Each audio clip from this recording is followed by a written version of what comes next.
Hi, I'm Ezra Washington. And I'm Seth Taft. And we are Patrick T. McMullen. So, where does music get its meaning? That's the big question. That's what we all need to know. You know, there are a lot of arguments about whether it's intrinsic, extrinsic, and where the jumping point really is, and there seems to be a lot of research about it. However, none of the research really focuses on the same thing. We've got questions about can we identify emotion? We've got questions about what is the nature of emotion. We've got questions all over the place, but it's all got such different scope. We don't even know where to go with it. It needs to be a little bit organized. So many studies on the subject. Again, each one has a different scope. Y'all need to get it together. What we've got here is failure to communicate. First problem is a philosophical one. So music's not about numbers. Music's not about physical properties of sound. It's about what we perceive as sound. There's a bunch of research out there, but so much of it focuses on the numbers, right? We've got to acknowledge that there's a human in between the physical sound and the experience of emotion. Stay on target. We're too close. Stay on target. And since it is such a problem, in order to develop meaningful results across multiple studies, a framework for interpretation must be adopted. That's right. Seriously, y'all need to get it together. So, for a couple examples today, what we're going to do is we're going to actually look at 6 studies, and we're going to show how each study was a good study, but it doesn't really connect with the other studies that are seeking to find the right answer, the same answer for where music gets its meaning. So the first one that we're actually going to look at is from another Patrick Juslin, and Guy Madison. If he's French, his name might be Guy. I don't know. I think it's Guy. I think he is French, actually. Is he really? Does it say? No. One of them Other says, people are French. Yeah, the Pressnitzer. This is Guy. Okay, Madison. This is definitely a guy, and his name is Guy Madison. So, the title of the Juslin-Madison study is "The Role of Timing Patterns in Recognition of Emotional Expression from Musical Performance."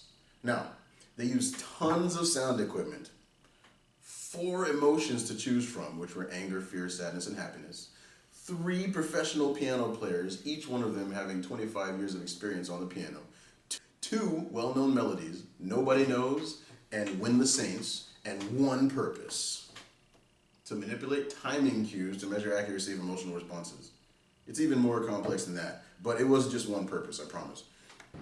Do you understand the words that are coming out of my mouth? What they found was that the accuracy of response progressively lessened, moving from when the music was played with all of the cues, when the music was played with no articulation but the rest of the cues. They put all the cues back except for timing, and then they had a playing of it with only articulation and timing, and then finally they played it with only timing. Timing matters, because in the order that I told them to you, they got progressively worse. People were less able to accurately identify the melodies as those cues went along. So timing is the most important one, at least what this study says. Timing is the most important aspect. Now, does this fit into the framework of something that would go on with everything else? I don't know. I don't really know because we haven't looked at any other studies yet.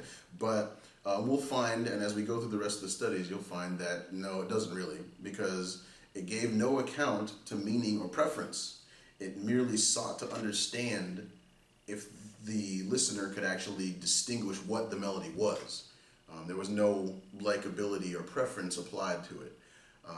So only for recognizability. So, you know, if the purpose is to find the meaning of music, it's almost as though we're treating the listener, the human, as a machine that'll tell you if it recognizes the music or not. Not if it's an emotional response, not an affective response or anything like that. So in the larger scheme, we feel like this one doesn't really fit in with the framework, but you'll see as we go along. Exactly. Remember, we're talking about what we're trying to do is we're trying to see if the amount of information in a piece of music can have an effect on whether we like the piece of music. Just because you can identify the emotion or just because you can identify the piece doesn't mean that you like the piece of music. That's true. That doesn't, I mean, maybe there's something there, but we don't know. Nobody substantiated that. So we have Petri, Laukka, and Alf Gabrielsson for our Alf. second study. Alf Gabrielsson, that's right. The second study is called Emotional Expression in Drumming Performance. Drumming only. The purpose of the study was to investigate whether you can convey emotional content without melody. Again, we're seeing if you can convey emotional content. We're not even asking the question about whether you like it or not. We need emotional content. Drummers performed 7 different musical excerpts, which intended to convey one of 7 emotions. Now, one of those 7 emotions was no expression. So there's really 6 emotions and a control. But there were 2 drummers, and they each played 7 different excerpts. And they intended to convey certain emotions. So 13 students listened and tried to figure out which emotion was conveyed. Even with only percussion, this was an electric drum set. So it's not even the timbre and feel of an acoustic drum set. It's an electric drum set, rhythm, and a few timbres only. They were able to figure out what the emotion was, which is great. But again, it's not the same thing as liking it. It's not the same thing as this inverted U-shaped curve that we're going to talk about, and we'll get to that a little bit. But it really doesn't add anything to the previous study, right? Like it's basically the same. Anything. It's like the same thing. Same thing. Just trying to see if you can recognize something after they screw with it a little bit. Right. Yeah. So in your case, they removed melodic, or they removed rhythm cues. They removed rhythm cues and Right. timing and. Right, and they found that they were still able to identify it. Yes, right? they were. Yeah, to so, some extent. Right. To some extent. So this is as far as research goes, this is a great pair to that. Because we're taking away melodic information. We're taking away the other side and seeing if you can still tell. And you can. You can. So as a pair, these studies tell us a lot. But they don't really tell us about the nature of affective response. They just still tell us that you might be able to identify one. It doesn't even tell us you can have one. No. It just tells us that you can identify what they wanted you to. Yeah. Which is nice. But let's see how the rest of them work. Our third study for today is by Kamenetsy, Hill, and Trehub. And I promise I will try to make sure to say their names correctly for the rest of the study. Now, the title of the study was Affective Tempo and Dynamics on the Perception of Emotion in Music. So, maybe we're taking our first couple steps into emotional response. Okay. Affective response. That would be good. All right, so 96 people. That's a lot of people. That's a lot of people. Listen to 4 classical music excerpts. 96 people. Just like Juslin and Madison study, the 96 people listened to 4 classical music excerpts, except instead of being played by 3 professional musicians, what they did was they played them into the same type of MIDI situation, musical instrument digital interface, and then they changed cues digitally so that the performance of the music was different. The things that they changed were the tempo and dynamics, because we're talking about tempo and dynamics, the effect of tempo and dynamics. So the first time they listened to the 4 classical music excerpts, they listened to them properly as they were performed. They listened to them the second time with the tempo and the dynamics changed in some way. The third time they listened to them with just the tempo changed, and then the final time they listened to them with just the dynamics changed. And each one of these cases, and this is our first step, they were actually being tested and they were asked to express their likability. Great. Now we're getting somewhere. Yes, I think we are. So the results. In general, it seems that the listeners that were women generally interpreted music as more emotionally expressive. Another thing that they found was that familiarity with the melody, if you already knew the melody or knew the music before, correlated with likability. It kind of went hand in hand with the likability. If you knew it, okay, I like that. I know it, I'm familiar with it, I like it. But they also found that could not account for the effects of the variables tested on emotional expressiveness. So basically, if they knew the melody, that correlated with them liking it, but that didn't say anything about if that was a direct connection to all of the changes that were being made to the music. They also found that dynamics accounted for the largest perceived change in likability. So as the dynamics changed more, it had more of an effect on the likability.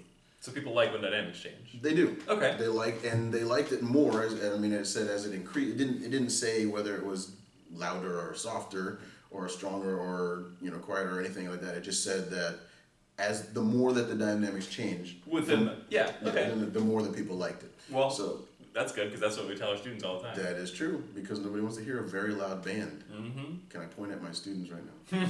Because I know you're going to check this video out, and you're probably going to put it all over your Instagram or Twitter. And laugh. And laugh. This is occurring to me for the first time right now. How long have we been doing this? So Seth. if you're a student of mine watching this video, I am just now realizing that you're watching this video. Yeah. Summer's great, though. Enjoy your summer. Yep. So the tempo, interestingly enough, didn't account for much change in preference. And we say preference and likability, we mean the same thing. Now, does this fit into the rest of the studies? I think it does, sort of. The dynamics proved to be a factor in preference and the meaning. Dynamics more than the tempo. And again, they set out to find out the difference between tempo and dynamics, and if tempo and dynamics would change the emotional response for the emotional content of the music, and I think that they kind of did. How does that fit in with the meaning of music? Well, again, we're actually looking at the first chance that we had to look at with the human involved. With the human being involved, emotional response is pretty much the most important part of the meaning of the music. Right. So I think this could possibly fit in with other studies. Yeah, and if I like it, it probably has some meaning to me. Yes. So now we see the actual properties of the music, the amount of information, being able to change the likability, which is really what we're going for. But we still don't see, we haven't connected those first two studies, we haven't connected the ability to perceive emotion to liking it. So this study is great, but only by itself. The first two studies don't really inform it very much. So if you're keeping score... That's 3 studies so far. 3 studies so far. The first 2 relate to each other nicely, but don't really give us any total information. No total information. The third study gives us information about what we want, but doesn't really relate to the first 2, and it has issues of its own. Fourth study, Pressnitzer, McAdams, Winsberg, and Fineberg. What they were trying to figure out is if the perception of musical tension, now this is a new idea, musical tension, it's not a specific emotion, but it's the idea of tension, could be perceived if you use atonal, non-tonal, orchestral timbres without any given rhythm, without a given melody. So basically just a collection of sound, collection of different pitches, and if moving from one to the other can express tension. Now before we keep going, that's not really the same thing as emotion, but it does relate to affective response a little bit. Sort of a non-emotional affective response. So we're still somewhere with this. Okay. Basically, we're removing dynamics, rhythm, melody, information, and we're trying to see what the affective response is. Okay. So they did 2 experiments. The first one had 30 people. They had 8 of these atonal, they call them timbres. They're really chords, but they call them timbres.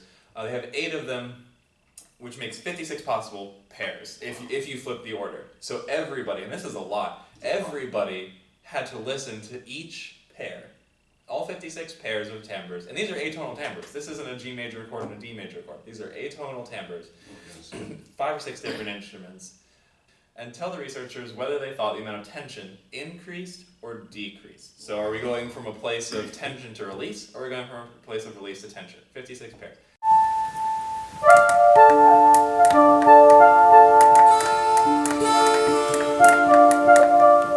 That's not bad. Thank you. As I can see, I have that done by memory. Then they were instructed on the psychoacoustical property of roughness, which is they believe related to tension, but an actual physical property that relates to the experience of tension. Okay. They're instructed on what that is and told to listen for that. So instead of the human experience, and this is nice because they're making a distinction between the human experience and the actual physical property. Okay. So they're being told to listen for the physical property that relates to the human experience. And then they had to listen to every one of those pairs again. So 112 pairs of notes. It's a lot. And I can imagine that over time, the fatigue, just the fatigue of that. So maybe a procedural issue here, but they don't really address that so much. So it might not have been a problem. We don't really know. Maybe not. They found that people did distinguish. So these timbres are arbitrary. There's not necessarily any constructed built-in roughness. And in fact, what they did, it was a piece of music, and they took just chunks of chords, and it was a sequential passage, but again, we're putting them together in every possible order. Wow. So there's no intended, this is a high tension, this is a low tension pair.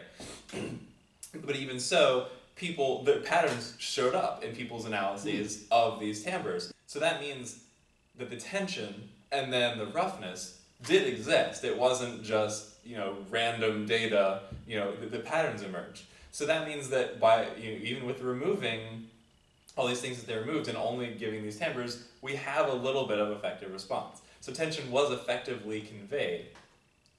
So fitting this into the bigger picture, we again have a problem of, does ability to perceive tension necessarily equate to acceptance? Okay. Just because I perceive tension doesn't mean that I enjoy it, doesn't mean that I value it. Maybe the perception of tension is inherent value. Maybe these people all felt the tension that they expressed, that they were able to perceive, Okay. and that could be valued, maybe, but we don't know for sure. No. The other problem is that even if we accept all of these things, right, even if we say that the vertical axis is right, even if we say the horizontal axis is right, even if we say everything works, the problem is that this study gives us a single data point. What it tells us is that when you remove information, when you have low complexity, there's still an opportunity for high acceptance. Okay. If you account tension as acceptance, which would seem to go against our framework.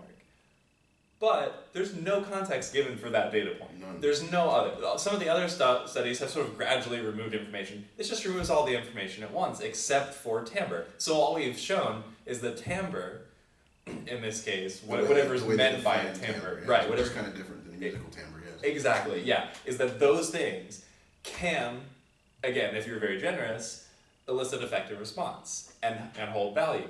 But it doesn't tell us really where in that spectrum that data point falls. So the next step, and this is the nice thing, is that this study gives us an opportunity to study more. So if we could intentionally vary that amount of roughness and thereby the amount of tension, and then sort of spread that out, then instead of a single dot, we could get a graph and we could see what it looks like. Okay.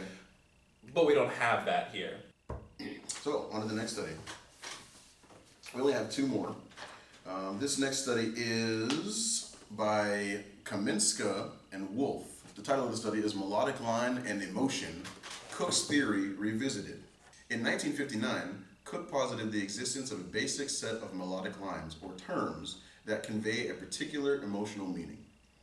His terminology was very broad and a bit hard to organize. In the original study in 1959, there were 16, and I could read a couple of them here for you. There were 16 different descriptors for corresponding 16 different melodies. For example, one of these 16 was in a minor mode, do, re, mi, re, do, played in the key of C, and C above middle C, so C5.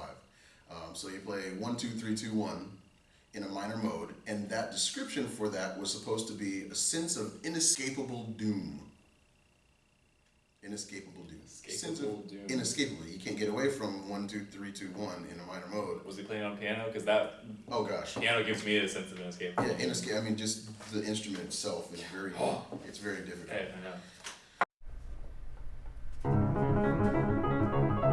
know. Saxophone life. Okay. Another example is in a major mode, do, re, mi, fa, so. 1, 2, 3, 4, 5. Assertive emotion of joy, triumphant. Okay, so you can understand right off the bat, this is just 2 of 16. You can understand that when you're dealing with something like this, after listening to 16 different things, it might be kind of difficult to pinpoint the burst of assertion of joy, or the burst of anguish which then dies away, or a burst of anguish that's all, So, I mean, there might be a little bit different. So, Kiminska and Woolf set out to kind of organize this in a different way. What they decided to do was they reorganized all 16 of these ideas into 2-word dichotomies, if you will. They called them bipolar dimensions. And what they did is they took, for instance, joy and sorrow, and they put them on a scale of 1 to 10, 1 being one of the terms and then 10 being the other term, and then people would listen to one of the 16 excerpts and then pick they would plot somewhere on the line where they would say, this is more towards the sorrow side, or this is more towards the joy side, and this is the amount that it is of the two. And the 4 bipolar dimensions that they used were joy, sorrow, finality, continuation, outburst, constancy, and assertiveness, submissiveness. And again, they're listening to each excerpt of the 16 excerpts, and they were plotting on the line all 4 of these dichotomies for the one excerpt. And so what you would end up with is you would end up with an answer that was something like a strongly joyful outburst of assertiveness that continues, or something like that. So it's a pretty organized way to do it. Makes I like how sense. they did it. And they used 12 participants, none of which had any musical training, and they listened to 16 melodies. The 16 melodies, though. Where's The same 16 that were... The same 16 Okay. that were used originally in Cook's study. Okay. So they did a lot of research before they even did their own research. So this is really good. That's good. Where's the mouse? Am I missing the mouse? Okay, go ahead and click that. Okay, now, as if that wasn't enough, the pre-research and the planning and the changing of the terms, they actually did 2 experiments. The first one was basically the complete change. They used the bipolar dimensions, and they did exactly what I just said.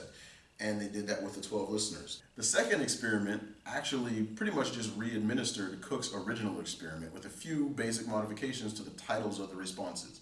They wanted to clear up the words just enough so that the listener could actually make a more of an informed response. But it was largely the same experiment that Cook did himself. Now, what they found is kind of interesting. It's a lot of research, a ton of research, a lot of listening, a lot of playing, a lot of restructuring of terms, but they didn't really find all that much. At the end of the day, they found that melody may or may not carry intrinsic meaning because responses might be conditioned by learning. So there again, we're talking about the intrinsic nature of the music, or we're talking about if the affective response is what gives it the meaning. Were they trying to figure out whether Cook's designations were correct? Was that the goal? What was the goal? The goal was to see if melody itself carried the meaning of the music. Okay, so to see if those little descriptions, the sense of dread, is actually somehow intrinsically part of that melody? Yes, Okay. intrinsically part of the melody, which Got is it. what they were trying to find out. And what they found out was that melody may or may not, because they did recognize patterns in the way that people answered. The responses that came were patterned, but that didn't mean necessarily that the melody was carrying that response or carrying that meaning, because they could not, or they did not, take more steps to kind of segregate the idea of the nature of the melody having the meaning, or if these responses that all of the listeners gave were actually conditioned by their life, by the way that they learned and what they had learned in their life about music. Now, they're not trained musicians, but at the same time, if you hear something a lot and it always means the same thing, it becomes a conditioned response when you hear it again. And so they couldn't separate that in this study. Now, there was one outlier. Joy, sorrow may be an outlier because it was more consistently identified across all of the tests. Okay. And that includes both of their experiments and Cook's original experiment. So the concept of joy and sorrow seemed to have a little bit more of a deeper meaning to most people. My emotions! My emotions! And so there's a strong thought that maybe joy, sorrow can be carried and conveyed intrinsically within a melody. And they think that just because it had the strongest patterning. But at the end of the day, there's still basically no answer about all of the other terms from Cook's original study, because it just covers such a broad range of terms. And even within this study, the 4 bipolar dimensions still ended up not being as strongly patterned as they would like to definitively say that the melody itself was what was carrying the meaning. Yeah. So now, does this fit into the bricks in the wall? Well, I don't know. It says, okay, does this fit into the larger scheme of what we're trying to understand? Maybe. I mean, melodic ideas can certainly express joy and sorrow. I mean, I think that this study pretty much strongly says that that's the case. I mean, even intrinsically, the melody can convey joy and sorrow. Right. Anguish, assertiveness, all the other things, the jury's kind of still out on that one. But, again, we don't know for sure if that's intrinsic to the melody itself or if it's a conditioned response. So, big study. Is music drawing its meaning intrinsically, or is music drawing its meaning from emotional content? I still don't know. It's just a big study to not change anything. That's a big question. It is a big question. That's a big question. Yeah. And this seems like a really solid individual case. It's just we have to build context, which is why we're looking for a framework, which is why we've set a framework. That's why we're looking at all these studies in that context.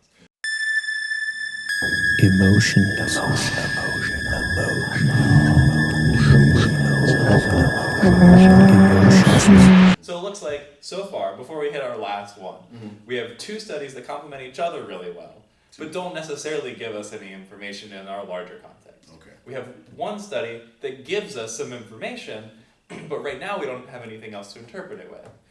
We have one study that it's really hard to say whether it gives us information. Shoot.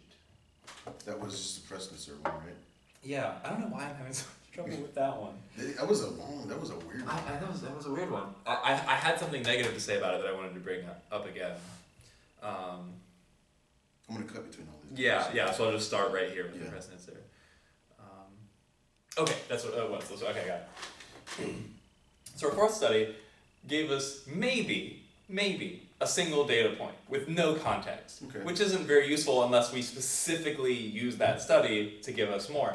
And in this case, we have a big question mark. Our fifth study gives us a big question mark, but hints that maybe the value of the music can be intrinsic, which may relate a little bit to giving us that connection between the ability to perceive an emotion and value, right? Because if meaning is inherent in the music, and we can successfully interpret that meaning, then maybe it has value. Whether we have an effective response or not is up for debate, but the music might have value regardless of whether we have an effective response. Yes. So maybe we start to bridge that gap. Okay. So let's look at our last one and see what we can get. Schellenberg, Krysciak, or Krysciak, I don't know. And Campbell. It was entitled Perceiving Emotion and Melody, Interactive Effects of Pitch and Rhythm. 57 psychology undergrads, so undergraduate students who are in psychology classes, not necessarily psych majors, but who are in classes. That's a lot of brain stuff. That is a lot of brain stuff. Listened to six melodies that had been extensively vetted to make sure that they conveyed one of three specific emotions. Okay. That's one of the strongest points of this study in particular, the Schellenberg study, is that before the study, kind of like with the last one, they did this whole pre-study where they got all these melodies and they had people listen to them and they definitively decided everybody agrees that this melody sounds happy. Everybody in the pre-study agreed that this melody sounds happy, this melody sounds sad, etc.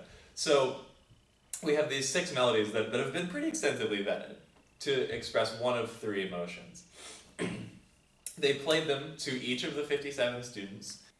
They played each of the six melodies, and then they played each one in three modified forms. So first, the pitch was homogenized. So the rhythm stayed the same as it was in the original, but all the pitches were moved so they were on the same pitch. Oh, wow. So the only thing you have is rhythm information and the starting pitch. Then they flipped it around. So they made it all the same length, but the notes still changed. So you have the rhythm homogenized.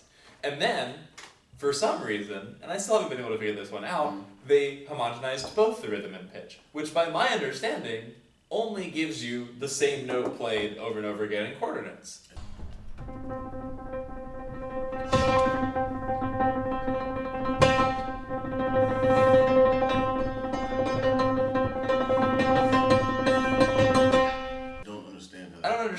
understand how that The works. only thing that I have wondered is maybe there were dynamic variations and they kept those. Or the other thing is perhaps the meter. Maybe if it was like a 6/8 thing, they went da da da da da da da da da da da da. So you had a little bit of rhythmic information, even though each note was the same. That had to be dynamic or accent or something. Right, Okay. right. So whether they did that or not, there's very little information to go off of. Okay. Regardless of whether it's none or just a little. So they were told to rate on a scale of 1 to 7, how happy does this melody sound? This is a happy melody, but how happy does it sound to you? Oh, So there was, the actual emotion was suggested to them, but the degree was left up to their discretion. And then they were asked the same thing for each of the modified versions. So as you might expect, how happy the happy melody sounded, and again, there were 3 emotions, I'm just using happy as an example, decreased as the amount of information decreased. So when you take rhythm away, it's a little bit less happy. Subjects perceived it as being less happy. When you take both away, the ratings dropped even more. Now, interestingly, the rating didn't drop to 0. So was still pretty happy. Was still kind of happy. Interesting. But it wasn't 0. But it was it was closer to 2 out of 7. So it wasn't very much. And if they played that at the end, then probably they had already been familiar enough with the melody that they kind of still recognized that it was there. All right. They were played in random order though, so some people they were played in random order though, so some people heard that first, so they were probably really confused. But overall, ratings decreased with the decrease in information, and pitch seemed, at least in the context of our framework, which we're finally getting to interpret a study in the framework of. So people's perceptions of the intended emotions in each melody were highest when it was played as intended, and then when you got rid of rhythm, it decreased a little bit. When we got rid of just pitch, it decreased even more. And we get rid of both, of course, it's really low because you have the same note over and over again. In the context of this whole thing, in the context of all the other studies, the nice thing here is that we have a variety of data points. It's not just one data point. We have a lot of information, we have less information, then we have almost no information. And so we're starting to see something take shape.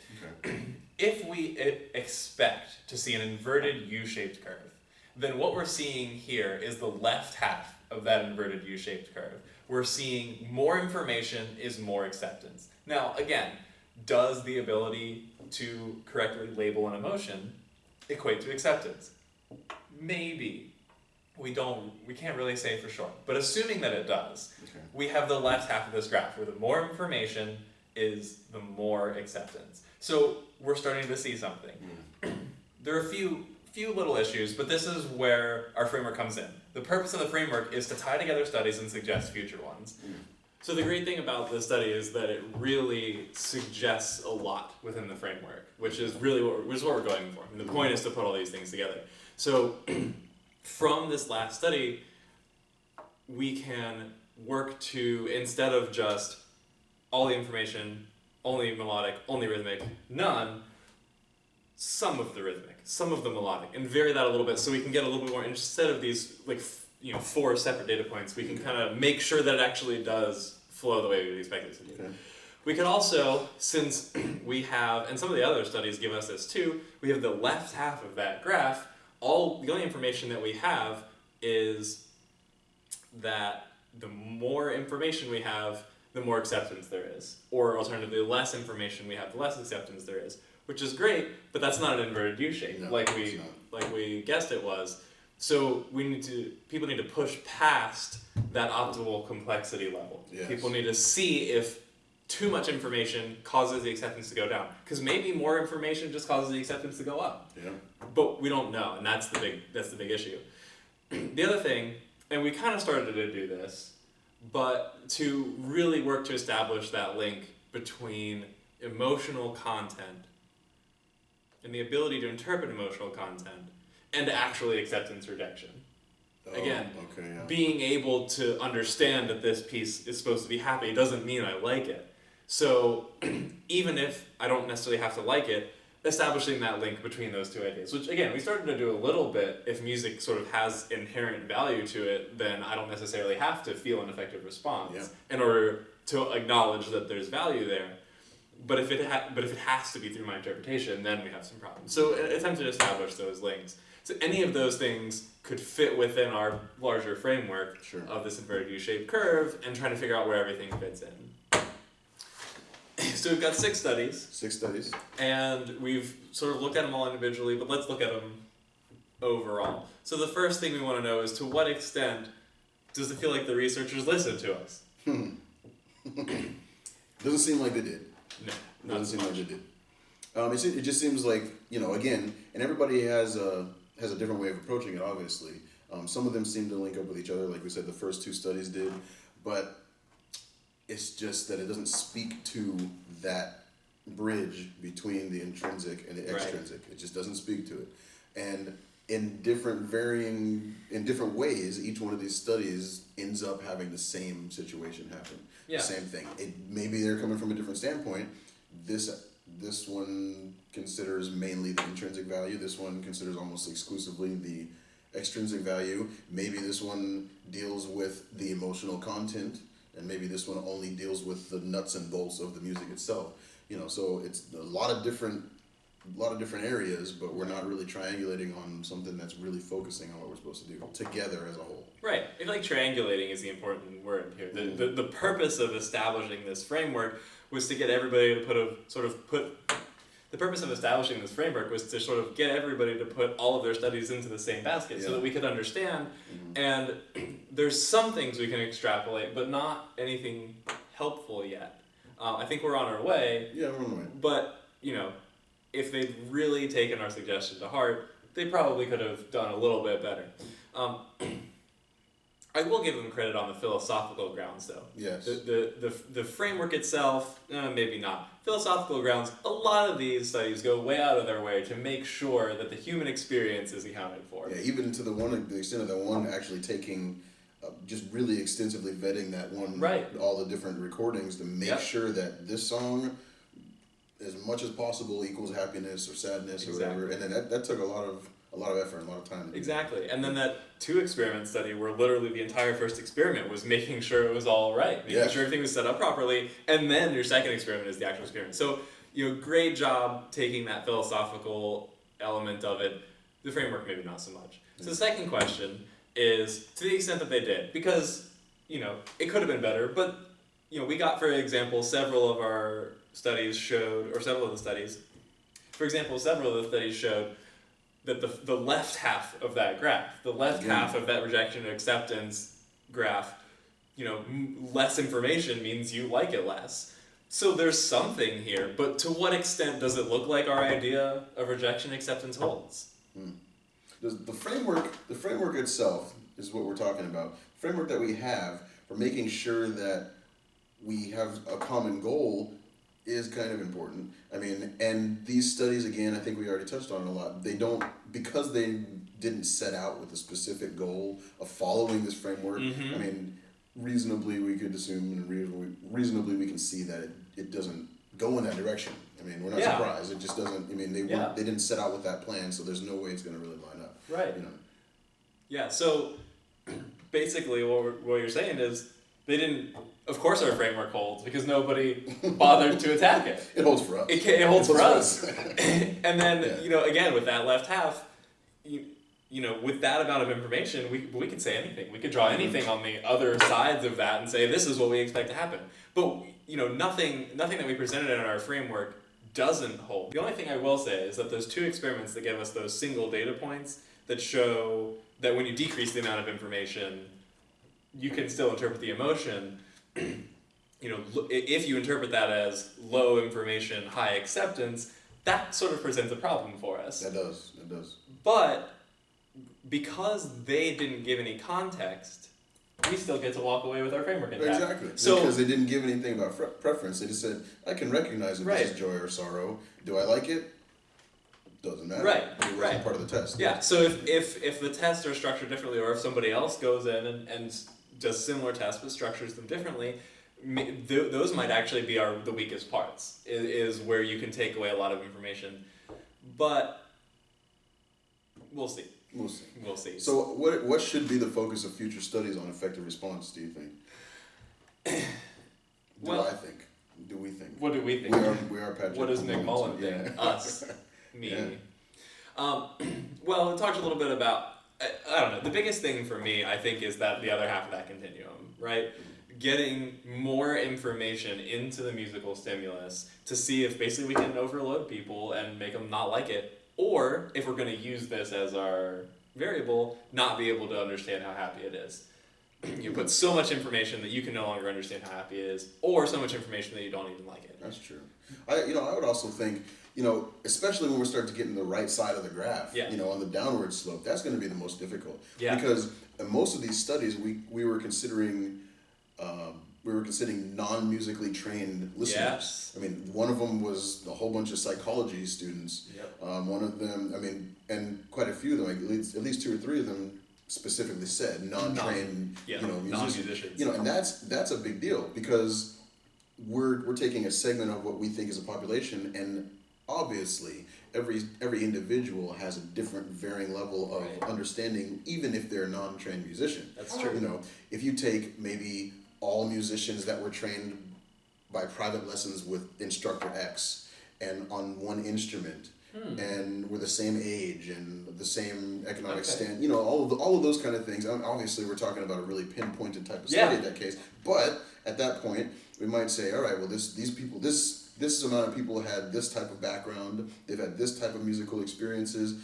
and this is the line where they really love music and this type of music and what it actually conveys. Right. And then, as soon as we play something that is sort of like that and a little bit more complex, they start to lose interest, and then we'd be able to see the right side of the graph. Yeah, and because that gets rid of all those other variables, all those confounding variables. There was one of the studies you talked about how women tend to perceive music as more emotionally expressive than men do. Yeah. Well, that's an issue when we're trying to take these numbers. Not a problem, but within our framework, the numbers are so it would be interesting to get just males or just females. Either way, so that you have some consistency. The other way to do that, so instead of paring it down, you could blow it up the other way. And a study with thousands of people. Most of these studies, we're talking 20, 30, 40 people, which is great, but it's sort of exactly the wrong number as far as looking at all those confounding variables. So you take a huge section of the population and you say, who cares if they're men or women? There's so many people that all the numbers average out okay. Or do what you said and cut it. I think both of those things probably need to be done. Or we could just do it all. As a matter of fact, we're going to try to pass a bill in the House to make sure that every person in the entire world takes this test and we're going to see it definitively. If music means what it means because of music itself, or if we are crazy enough to spend all the earthly money that is possible to try to interview every single human being in the world and put them in a room for 4 days straight, listening to tones that go from tension to non-tension. I think that would be the best way to do it. Honestly, Probably. It kind of would be the best way to do it, except that would be silly. It would be silly. It would be kind of silly.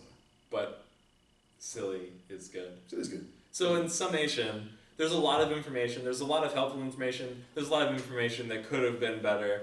Philosophically, it seems like people really took what we had to say to heart. But practically, we just need to make sure all of these bricks are able to form a wall instead of being all separate. So really, when it just comes down to it, you still need to get it together. All right, so let's... Okay, yeah. Let's talk a little bit about this framework for interpreting these studies that we keep bringing up. All right. There's 2 dimensions. So we're talking about a grid, like a Cartesian grid with an x-axis and a y-axis. On the x-axis, we've got complexity, which can be one of 2 things. It can be how much information occurs at the same time in a musical stimulus. So, a more complex chord, or 5 or 6 different melodies instead of just 1 or 2 melodies. The other one can be sequential, which is, maybe like a dynamic change or crescendo. It doesn't all happen at the same time. Okay. It happens over a course of time. The vertical dimension is rejection acceptance. Rejection being, of course, not having value of whatever the stimulus is, acceptance being having value for the stimulus is. Now, exactly what that is a little bit dicey, but we'll get to that. You know, other thing to think about it, I mean, obviously we're talking about obviously we're talking about rejection and acceptance. Again, that's not necessarily, I mean, yeah, it has to do with likability, but it doesn't have to do with the idea of a favorable or unfavorable. Because if you feel strongly about something, sometimes you feel strongly about not liking it. You know, so, I mean, if you have the rejection and acceptance aspect of it, preference is almost overlaid over that as well. Because if we're talking purely about an affective response, it could be a good or bad one. So, I mean, if we're talking about the optimal preference, that's something a little bit different. Because we might prefer something because we like it. We might prefer to listen to something because it makes us angry. It's kind of strange. Yeah, that's a good point. I mean, I even think of it in terms of a non-musical stimulus. Let me go to a haunted house or something. Okay. If there's just a little bit of information, as in a little bit of scary stuff going on, I'm not going to be all that scared. Yeah. And as the amount of scary stuff increases, I'm going to get super scared. But then, at a certain point, there's so much going on. I'm not scared anymore because I don't even know what's going on. There you go. Scared, I don't like that. I know some people do, but I personally don't love being scared. But it's an effective response, and I certainly have it. And that would be an example of something that conforms to that model of optimal complexity, the inverted U-shaped curve. That's really what we're looking for. So we've talked about the two dimensions. What we are saying is that on such a grid, as complexity increases, acceptance will increase to a point after which it will decrease. So much information that acceptance starts to go down and we move towards rejection. There we go. That makes sense. I'll buy it. I hope you like looking at the sky. All right, here it is. See ya.